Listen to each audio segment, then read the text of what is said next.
వాక్యం మీద లక్ష్యం ఉంచండి.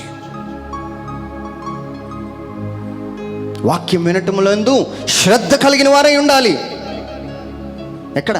యూట్యూబ్లోని మీరు జబర్దస్త్ చూస్తారు, కానీ యూట్యూబ్లో మీరు వాక్యాలు ఎక్కువ వినరు, ఇష్టపడదు. మందమతులారా అనకపోతే నీ ఏమనాలి? హల్లెలూయా, హల్లెలూయా, హల్లెలూయా, హల్లెలూయా, హల్లెలూయా, హల్లెలూయా, హల్లెలూయా, హల్లెలూయా. కాబట్టి విశ్వాసము చేతను ఓర్పు చేతను మీ వాగ్దానాన్ని మీరు స్వతంత్రించుకోవాలి.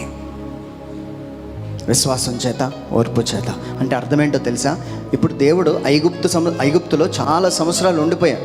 నా వైపు చూడండి, చాలా ఇంపార్టెంట్ పాయింట్ చెప్తాను. వీళ్ళు ఎక్కడున్నారంటే 400 సంవత్సరాలు ఇంచుమించు ఐగుప్తులో ఉండిపోయారు. ఎన్ని సంవత్సరాలు? 400 సంవత్సరాలు.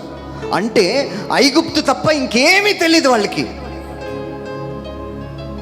ఇప్పుడు జైల్లో ఉన్నోడిని బయటికి పంపిస్తారా? చెప్పాలి, ఏమీ తెలియదు.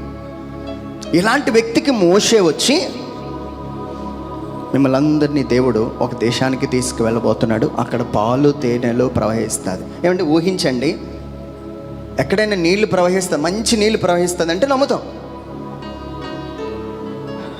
కానీ దేవుడు చెప్పే మాట, పాలు తేనెలు ప్రవహించే స్థలంలోనికి మిమ్మల్ని నేను నడిపిస్తాను అంటే అర్థమేంటో తెలుసా? పాలు స్వచ్ఛతకి గుర్తయి ఉన్నది, తేనె బలానికి గుర్తయి ఉన్నది.